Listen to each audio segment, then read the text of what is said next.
Chapter 2, Cousin Edie of EYEMOUTH, by Arthur Conan Doyle. Some years before, when I was still but a lad, there had come over to us upon a 5 weeks' visit the only daughter of my father's brother. Willie Calder had settled at EYEMOUTH as a maker of fishing nets, and he had made more out of twine than ever we were like to do out of the whin bushes and sand links of West Inch. So his daughter Edie Calder came over with a braw red frock and a 5-shilling bonnet, and a kist full of things that brought my dear mother's eyes out like a parton's.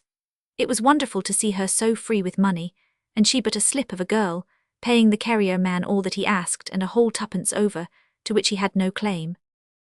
She made no more of drinking ginger beer than we did of water, and she would have her sugar in her tea and butter with her bread, just as if she had been English. I took no great stock of girls at that time, for it was hard for me to see what they had been made for. There were none of us at Birtwhistle's that thought very much of them, but the smallest laddies seemed to have the most sense, for after they began to grow bigger they were not so sure about it. We little ones were all of one mind, that a creature that couldn't fight and was carrying tales, and couldn't so much as shy a stone without flapping its arm like a rag in the wind, was no use for anything. And then the airs that they would put on as if they were mother and father rolled into one, for ever breaking into a game with Jimmy, your toes come through your boot, or go home, you dirty boy, and clean yourself, until the very sight of them was weariness. So when this one came to the steading at West Inch I was not best pleased to see her. I was 12 at the time, it was in the holidays, and she 11, a thin, tallish girl with black eyes and the queerest ways. She was forever staring out in front of her with her lips parted, as if she saw something wonderful. But when I came behind her and looked the same way, I could see nothing but the sheep's trough or the midden, or father's breeches hanging on a clothesline. And then if she saw a lump of heather or bracken or any common stuff of that sort, she would mope over it as if it had struck her sick and cry, "How sweet, how perfect," just as though it had been a painted picture. She didn't like games, but I used to make her play tig and such like. But it was no fun, for I could always catch her in 3 jumps, and she could never catch me, though she would come with as much rustle and flutter as 10 boys would make. When I used to tell her that she was good for nothing, and that her father was a fool to bring her up like that, she would begin to cry, and say that I was a rude boy, and that she would go home that very night, and never forgive me as long as she lived. But in 5 minutes she had forgot all about it. What was strange was that she liked me a deal better than I did her, and she would never leave me alone. But she was always watching me and running after me, and then saying, "Oh, here you are," as if it were a surprise. But soon I found that there was good in her too. She used sometimes to give me pennies, so that once I had 4 in my pocket all at the same time, but the best part of her was the stories that she could tell. She was sore frightened of frogs, so I would bring one to her, and tell her that I would put it down her neck unless she told a story. That always helped her to begin, but when once she was started it was wonderful how she would carry on. And the things that had happened to her, they were enough to take your breath away.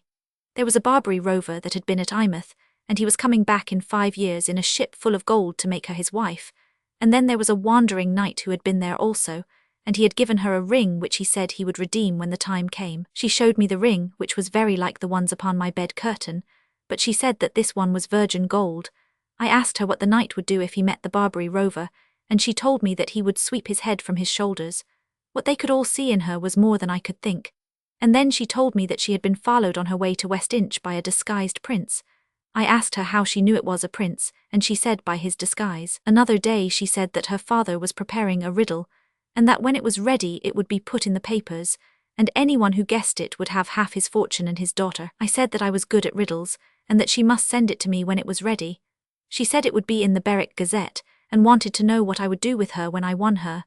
I said I would sell her by public route for what she would fetch, but she would tell no more stories that evening, for she was very techy about some things.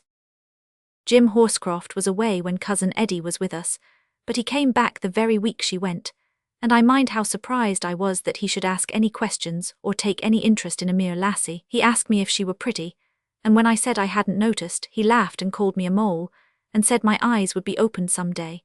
But very soon he came to be interested in something else, and I never gave Edie another thought until one day she just took my life in her hands and twisted it as I could twist this quill. That was in 1813, after I had left school, when I was already 18 years of age, with a good 40 hairs on my upper lip and every hope of more. I had changed since I left school, and was not so keen on games as I had been, but found myself instead lying about on the sunny side of the braes, with my own lips parted and my eyes staring just the same as Cousin Eddie's used to do. It had satisfied me and filled my whole life that I could run faster and jump higher than my neighbor. But now all that seemed such a little thing, and I yearned and looked up at the big arching sky and down at the flat blue sea, and felt that there was something wanting, but could never lay my tongue to what that something was. And I became quick of temper too, for my nerves seemed all of a fret, and when my mother would ask me what ailed me or my father would speak of my turning my hand to work, I would break into such sharp, bitter answers as I have often grieved over since.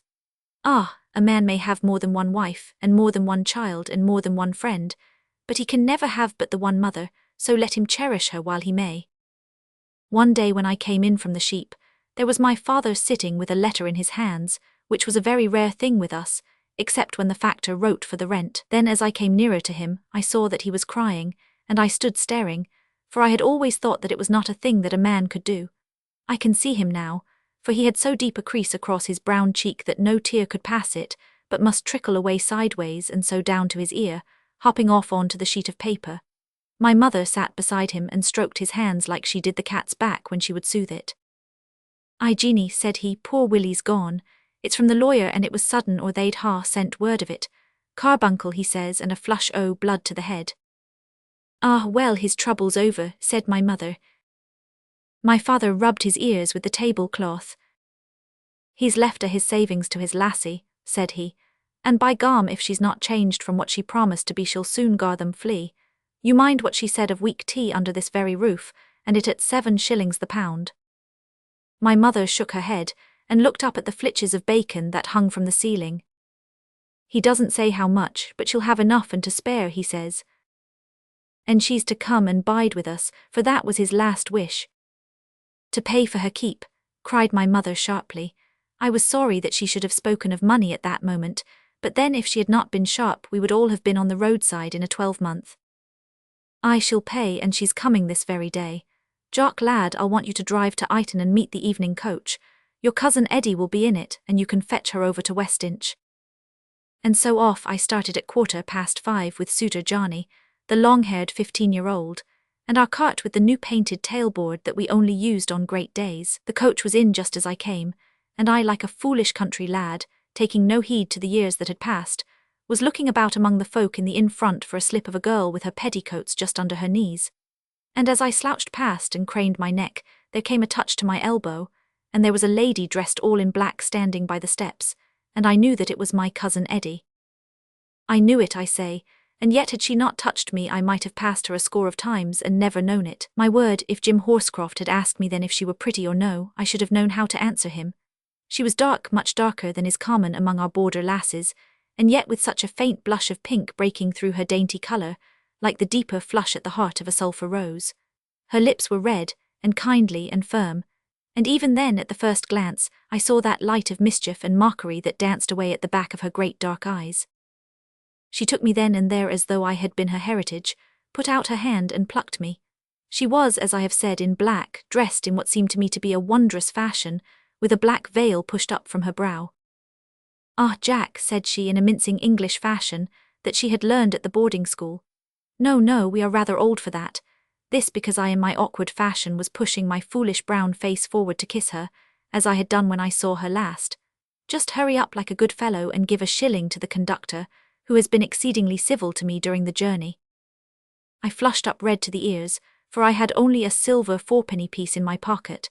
Never had my lack of pence weighed so heavily upon me as just at that moment, but she read me at a glance, and there in an instant was a little moleskin purse with a silver clasp thrust into my hand.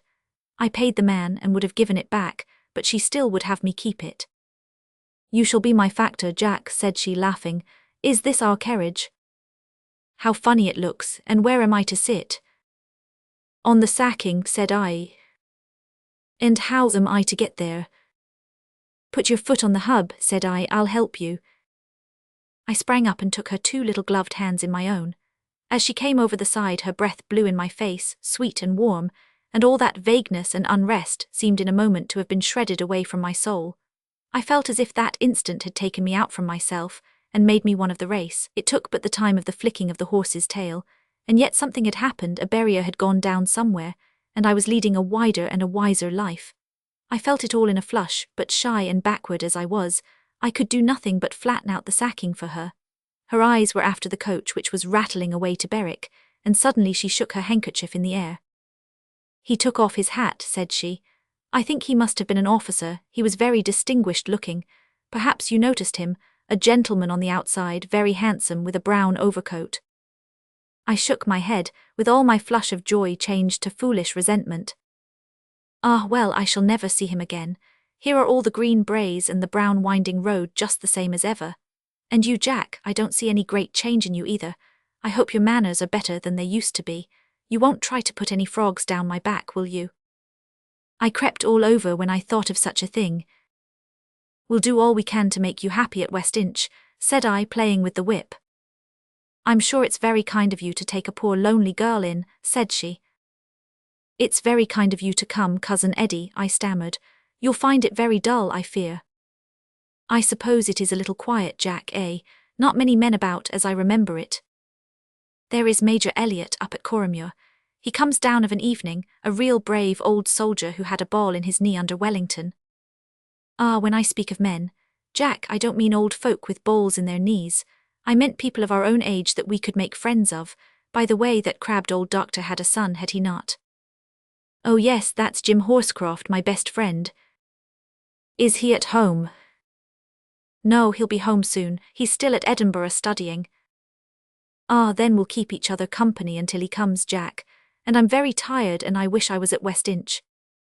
I made old suitor Johnny cover the ground as he has never done before or since, and in an hour she was seated at the supper table, where my mother had laid out not only butter, but a glass dish of gooseberry jam, which sparkled and looked fine in the candlelight. I could see that my parents were as overcome as I was at the difference in her, though not in the same way. My mother was so set back by the feather thing that she had round her neck that she called her Miss Calder instead of Edie, until my cousin in her pretty flighty way would lift her forefinger to her whenever she did it. After supper, when she had gone to bed, they could talk of nothing but her looks and her breeding. "By the way, though," says my father, "it does not look as if she were heartbroke about my brother's death." And then for the first time I remembered that she had never said a word about the matter since I had met her.